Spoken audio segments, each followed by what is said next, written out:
അമ്മീസ് വേളിലേക്ക് സ്വാഗതം. ഇന്ന് നമുക്കുള്ള സിമ്പിളായിട്ടൊരു പൊട്ടറ്റോ കറി വെച്ചാലോ. ഒരു 2 ടീസ്പൂൺ എണ്ണ ഒഴിച്ച് കടുക് പൊട്ടിച്ച് പെരിഞ്ചീരകവും പട്ടയും കൂടെ ഇട്ട് നന്നായിട്ടൊന്ന് പൊട്ടിച്ച് വരുമ്പോഴേക്കും നമുക്ക് ചതുരത്തിന് അരിഞ്ഞ് വെച്ചിരിക്കുന്ന സവാളയും പൊട്ടറ്റോയും ഒരു തക്കാളിയും കൂടെ ചേർത്ത് നന്നായിട്ടൊന്ന് വഴറ്റിയെടുക്കാതെ. ഇതിലേക്ക് ഞാൻ ഇടയ്ക്കൊന്ന് ഇഞ്ചി വെളുത്തുള്ളി പേസ്റ്റ് ചേർത്തിട്ടുണ്ടായിരുന്നു, പക്ഷേ വീഡിയോ എടുക്കാൻ മിസ്സായതാണ്. മഞ്ഞൾപ്പൊടി ചേർത്ത് നന്നായിട്ടൊന്ന് വഴറ്റുക. ആവശ്യമുള്ള ഉപ്പ് നമുക്ക് ഇപ്പം തന്നെ ചേർക്കാം കേട്ടോ, അത് ഞാൻ ഇട്ടായിരുന്നു, മറന്നതാണ് വീഡിയോ എടുക്കാനായിട്ട്.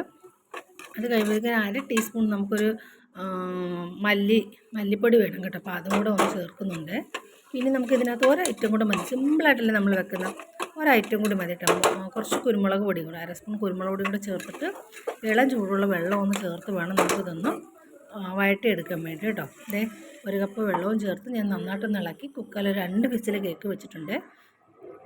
ഇപ്പോൾ ഇത് റെഡി ആയിട്ടുണ്ട്, നമ്മുടെ കറി റെഡിയായേ. ഇനി നമുക്കൊരു ചട്ടിയിലേക്ക് ചപ്പാത്തി ഞാൻ പരത്തി വെച്ചിട്ടുണ്ട്, നമുക്ക് അതൊന്നും ഇട്ട് നന്നായിട്ടൊന്ന് ഫുൽക്ക പോലെ ആക്കി എടുക്കണം കേട്ടോ.